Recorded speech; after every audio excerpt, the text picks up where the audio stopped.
Hi everyone, welcome to another week in review. I'm getting tongue-tied. It's been a minute since I've done this. It's probably been like 2 weeks.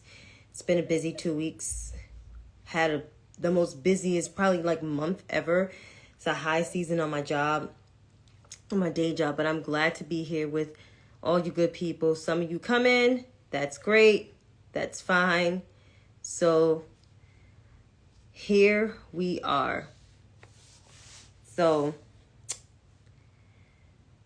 COVID's still going on. Cases are rising places, but I have to report these numbers are important. Unfortunately, the Johns Hopkins University website that I normally report numbers in don't report our numbers no more. Now, like our numbers across the country is just not being reported no more. But I am going to start going on the World Health Organization site, which I've been going on for about like 2 or 3 months now. So according to the WHO, which is World Health Organization, global cases, we received 2,751 new cases of COVID, unfortunately, around the world. But overall, we have 770,875,433 confirmed cases of COVID-19. In terms of the fatalities, we have 6,959,316. Even though the numbers have not been newly reported in the United States, but we still got the highest cases on the globe, and we're only 4.2% of the world's population. So we still have 103,436,829 confirmed cases. Over 1.1 million people are dead. Now, I believe there's some new cases of COVID-19.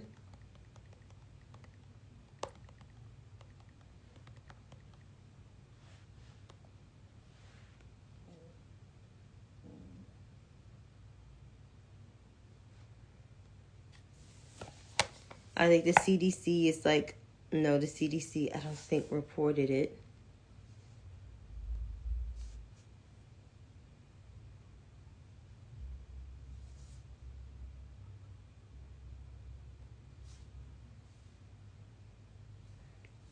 But on COVID, according to Newsweek, COVID maps show states with most positive cases of COVID-19.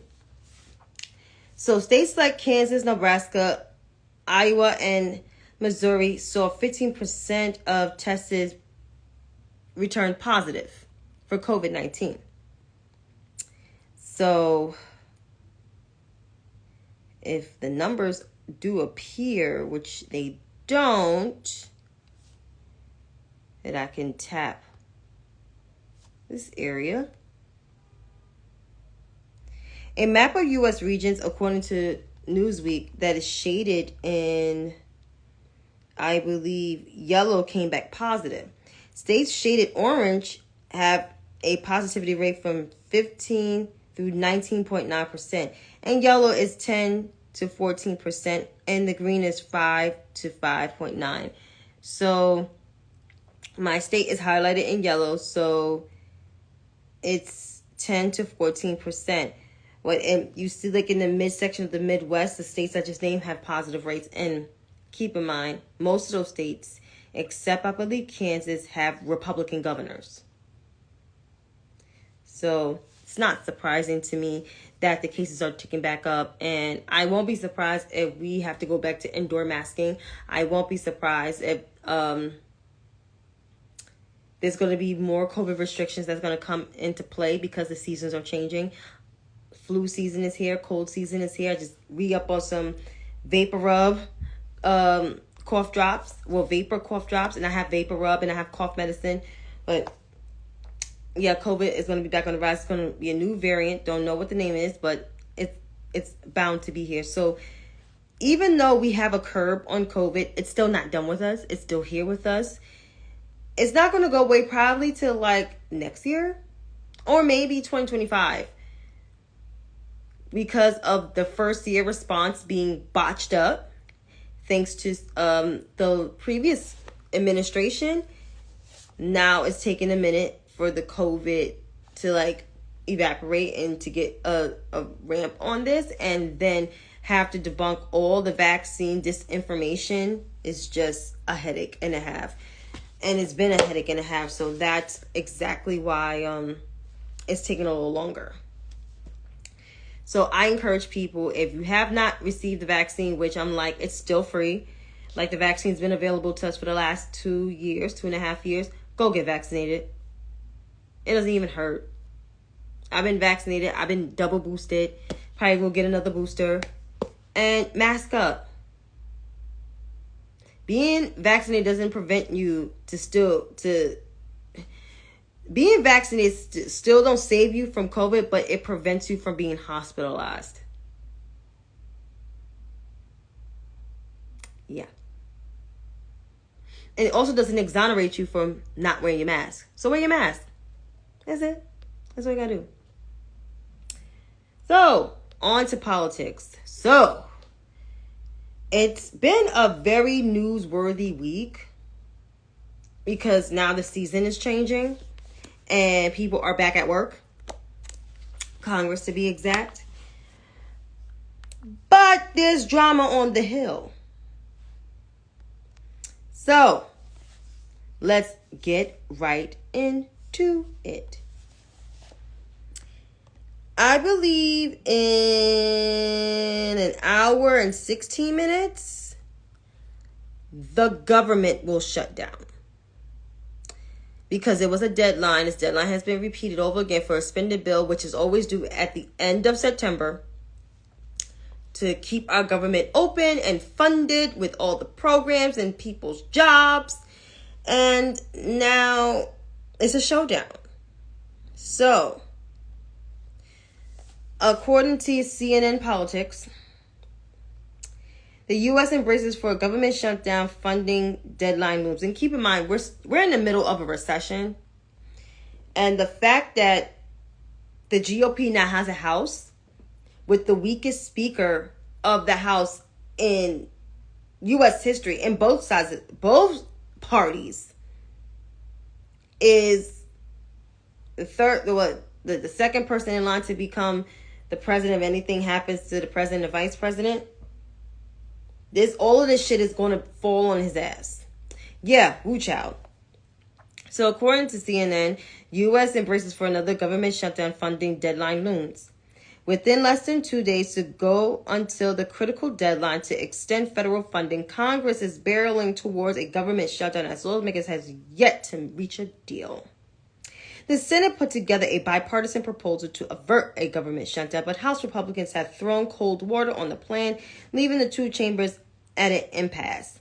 A House vote on a shorter-term funding measure failed today, on Friday, marking a fresh blow to the House Speaker, Kevin Owen McCarthy, whose speakership could also be on the line. It's been on the line since January 6th, 7th.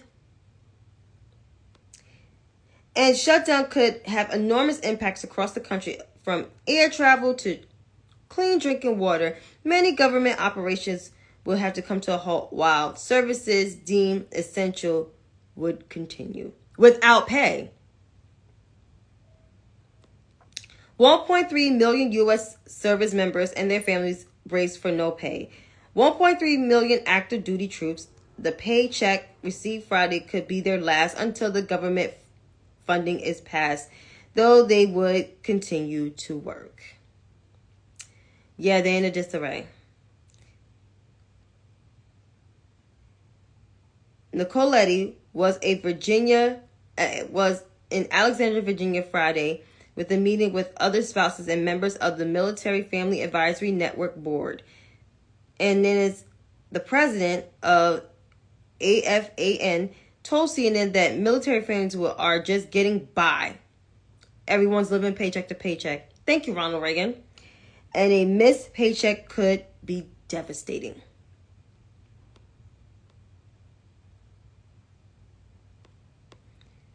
But there's more impact on this government shutdown.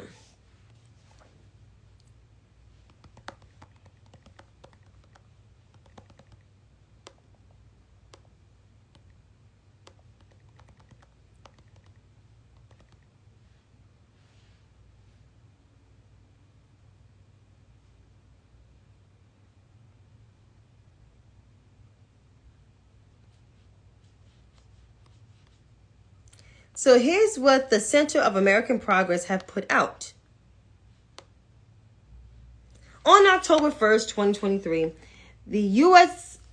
government will shut down. Congress failed to reach an agreement on funding across its 12 appropriate bills for the new fiscal year. While the White House and Senate are aligned on both short-term and year-long funding levels, the funding bills written by Republicans on the House Appropriation Committees have instead proposed harmful cuts and extreme and unrelated policy riders. Instead of adhering to the budget bill they agreed to a few months ago, House Republicans appropriators are pushing for cuts to education, clean water, and nutrition assistance for newborns. But they're pro-life. Pro-life. The impact of a federal shutdown varies by agency, program, and how long the shutdown lasts. Nonetheless, numerous essential functions of the government halt immediately. So the 5 immediate effects of a government shutdown. Some preschoolers will have nowhere to go. The Head Start and Early Head Start education programs provide low-income families with early childhood care and education alongside wraparound services to support the growth of children from birth to 5 years of age and prepare them for success in schools. The programs also frees up parents to engage in school, work, job training, or pursuing employment. These programs encourage children learning and development through guided activities, lesson plans, and physical activities. Head Start also provides children with nutritious foods and promotes health and wellness. Starting on Sunday, the U.S. Department of Health and Human Services will be unable to award new Head Start grants, leaving as many as 10,000 children immediately without Head Start and its associated benefits, with the number of growing as the shutdown continues. Worker safety endangerment. The Occupational Safety and Health Administration, also known as OSHA, safe conditions by setting enforced standards by safety hazards and health risks for over 130 million workers, because they ensure that. Alrighty. On October 1st, OSHA will have to limit workplace inspections, leaving workers vulnerable to potential hazards and safety risk. Public health and environmental safety is undermined. As soon as the shutdown is in effect, most of the EPA-led inspections for drinking water facilities will stop, as will overnight and review of plans and permits to ensure clean water and protect communities from health hazards. These disruptions come at a critical time as the EPA is implementing important new actions and investments to improve drinking water quality. Also delayed or seized are EPA-led efforts to clean up contaminants, especially those that are associated with severe health risks as cancer and with harm to human immune system and healthy child development.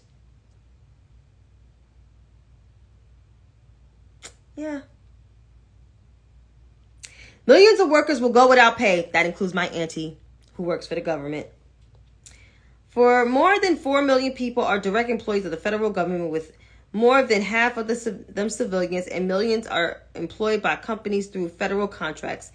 This includes employees in Social Security offices, scientists, astronauts who work for NASA, as well as the service contract workers who clean and maintain federal office buildings, including the Capitol.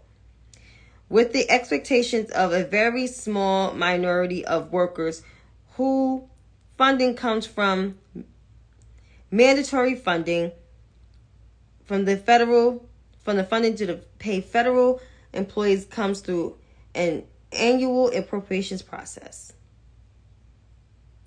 After October 1st, on days furlough during the shutdown, because government workers will receive furlough, even though no paychecks have been missed as of yet, as 4 million people will be going without pay.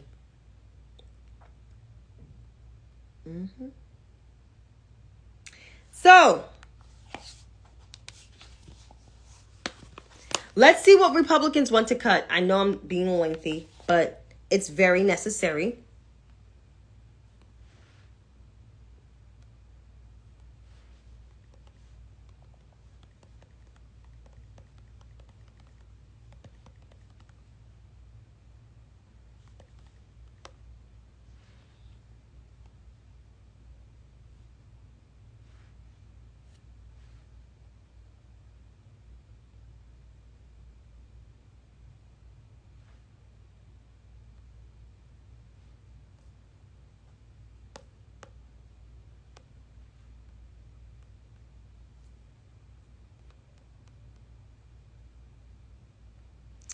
So House Republicans want to cut $3.6 trillion over the 10 years from a part of budgets that funds childcare, schools, college aid, housing, medical research, transit, and many other national priorities. These cuts will be severe, an average of 13% in 2024, rising to 24% in 2023. This spread evenly across all discretionary programs.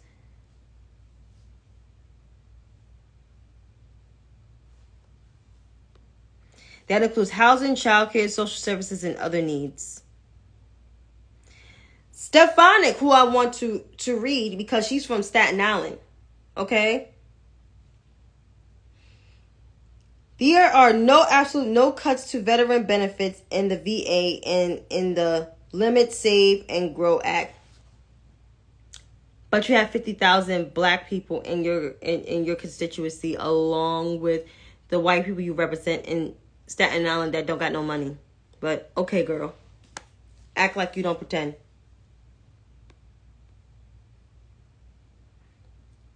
The cuts include veterans and hospital health care, public health and NIH medical research, education, college, and school aid, job training, justice, law enforcement, courts, transportation, community development, foreign relations and international assistance, government, general government assistance, including Social Security, Medicare, national parks, science, space, and technology, and commerce and agriculture and energy.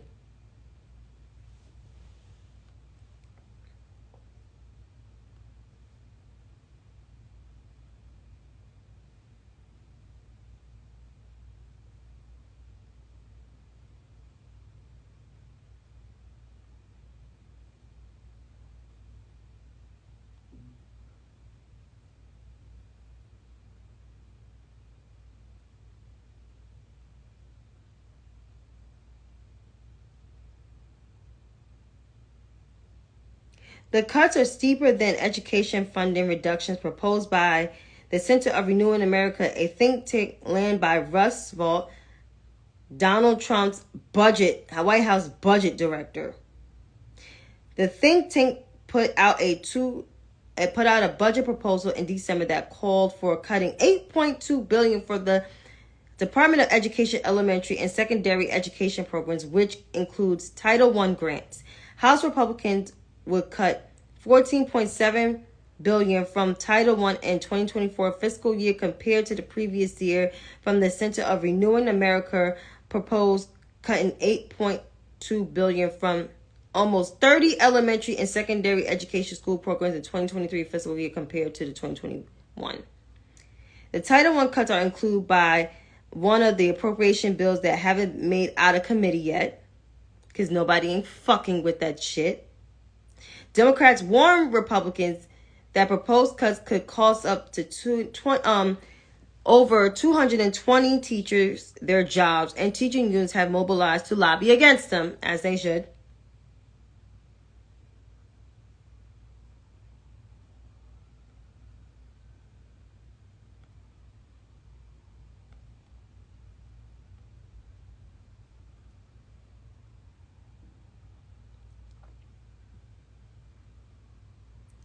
Also, programs like SNAP and WIC have contingency funds that carry over the past government deadlines, and they could also be affected too. And they also want to cut city meal on wheels. So, I had to do all of that. So, as I said a couple of days ago, House Republicans have wasted American people, their tax dollars. Girl, I'm mad because I'm reading all that stuff and I'm mad. Instead of holding an impeachment inquiry hearing on President Biden, which I don't understand why House Republicans want to impeach him, what they should have been doing is working across the aisle with Democrats to get a clean bill passed in the House, or better yet, pass the bipartisan version in the Senate so we can avert of not having a shutdown. Okay, I got to say this again. House Republicans had an impeachment hearing on President Biden. Instead of having that impeachment hearing wasting our tax dollars, what they should have been doing is working across the aisle with Democrats to pass a clean bill, or better yet, pass the Senate version of the bill so we can avoid having a shutdown. Instead, they don't want to work across the aisle.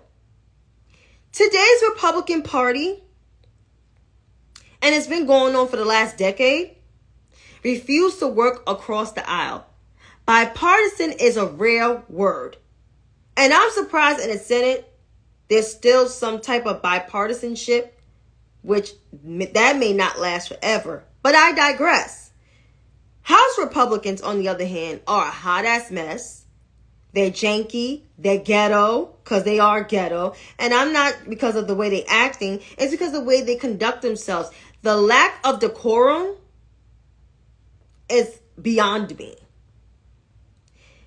They refuse to pass a clean bill, or better yet, to pass the Senate version to avoid a shutdown, but they still get a paycheck, even though the government has shut down. Kevin McCarthy talking about, oh my God, I'm not gonna take my paycheck. You know that's political theater as the head of OMBZ. The House Republicans are the reason why for the last decade we've been having shutdowns. And this will be the very first shutdown of the Biden and Harris administration. With a divisive government that they've been working with, this is going to be the first time. And as a Kevin McCarthy speakership, it's been in danger, but it's really in danger. So him getting reelected as speaker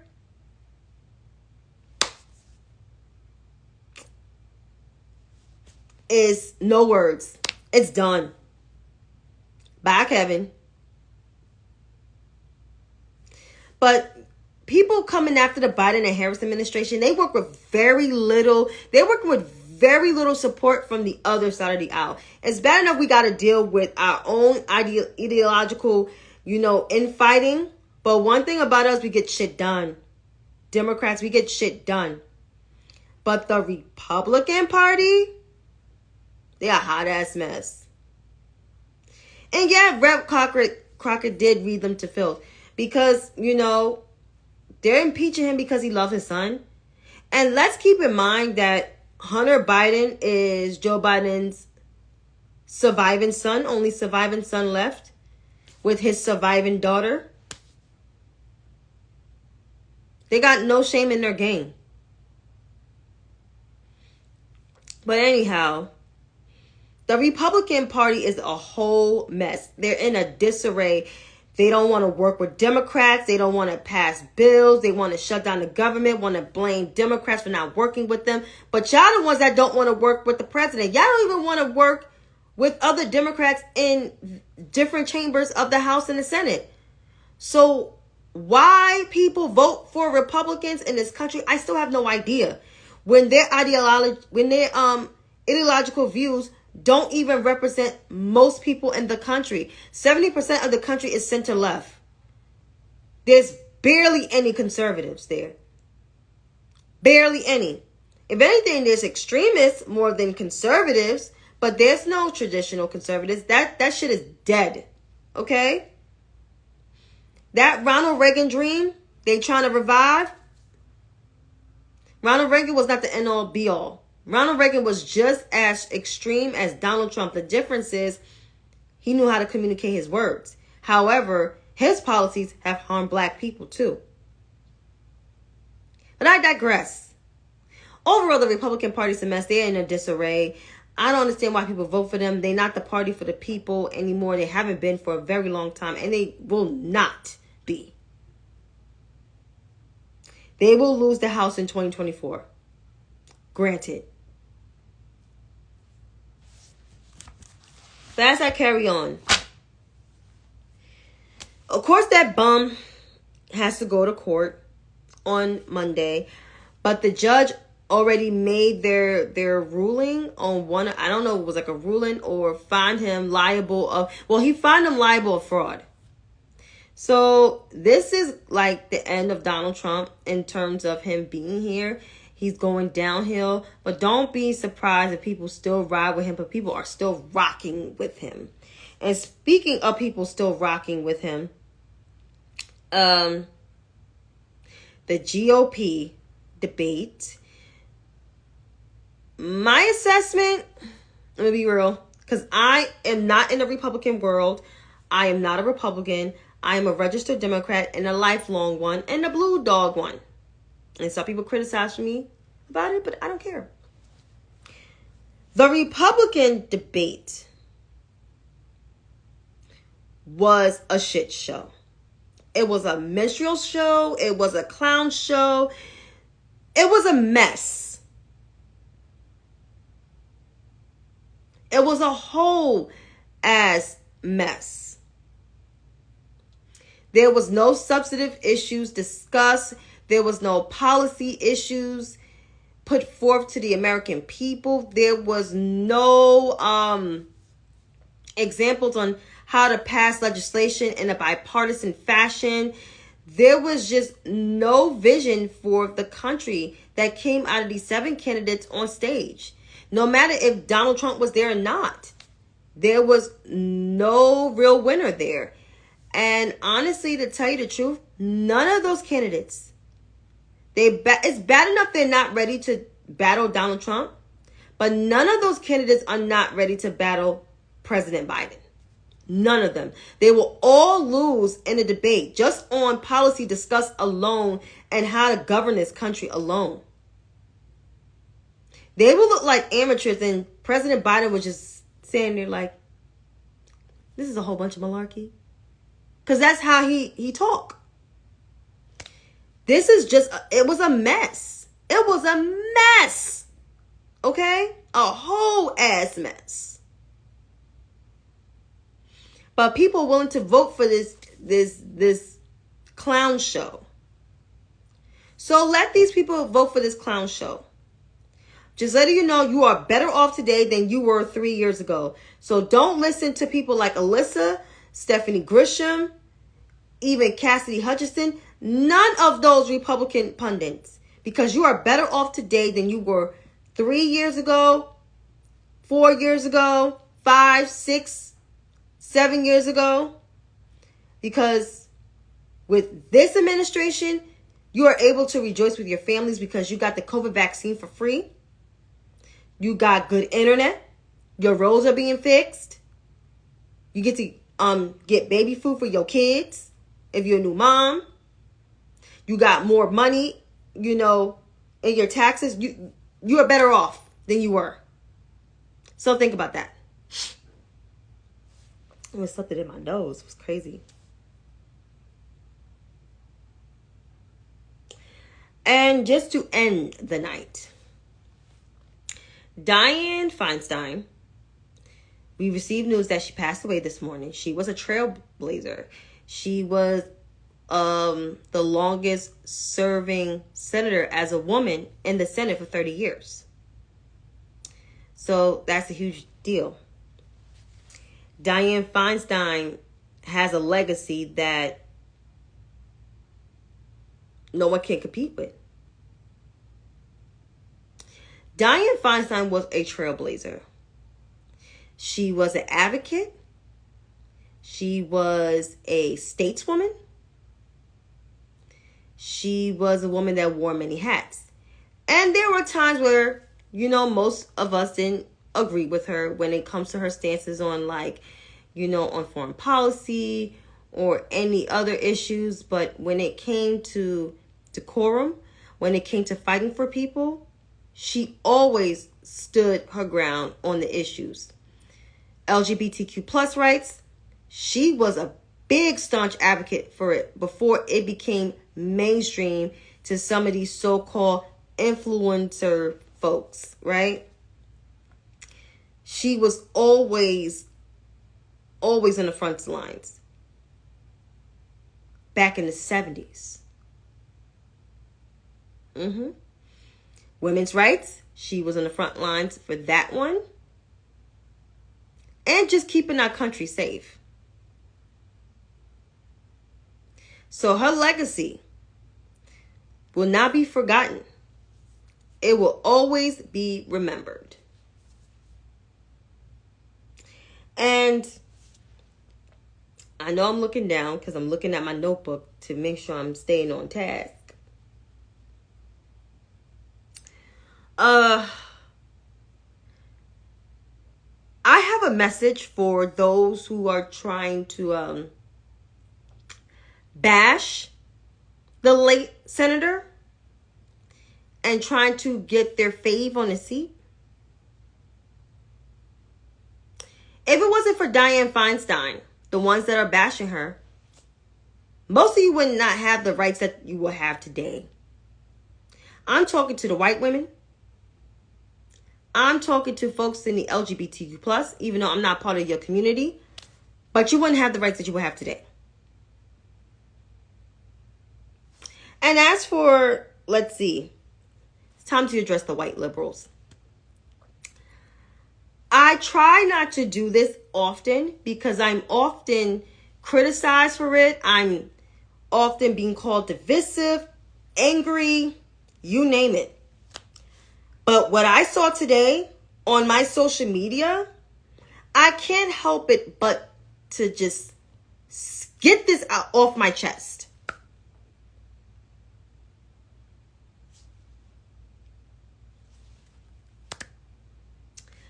Catherine Moore Porter. If you don't know that name, you know her as Katie Porter. She will not be chosen by Governor Gavin Christopher Newsom. He is not choosing her to be the senator representing California. He's not. He's not choosing her. He's not choosing Adam Schiff. He's not choosing Barbara Lee. He's not choosing them. He made it very clear over 2 years ago that he will appoint a black woman to the Senate. And it was on Joy Reid's show.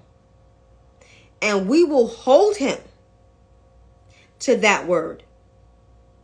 Because he appointed Senator Alexander Padilla, even though he's a great senator. But the fact that you replace a black Hispanic man, a black woman's seat with a Hispanic man, it's like, yo, what are you doing? Right? So I'm saying this to all the Catherine Moore Porter stands. Your girl ain't being chosen. So her and her whiteboard can stay in Congress because her and her whiteboard almost lost her race back in November. And she's not as effective as y'all think she is. Just because she do a little speeches and come with her whiteboard and her dry her markers and all that stuff don't mean anything. I don't hate her. I don't think she's a bad person. I just don't like the way she moves. And I don't like the fact she's wasting my money or anybody's money bringing a damn whiteboard and a marker to the house floor. For what? For why? So therefore, she's not being chosen. So y'all can kiss that dream goodbye. If y'all got a problem, as I said with my video, y'all can pass on by. Because I said what I said. I mean it, and I stand by it. But overall, Gavin Newsom made a promise, and he's going to hold to that promise, and we're going to watch you, sir. We're watching. So until then, folks, have a good night. Be safe. Be blessed.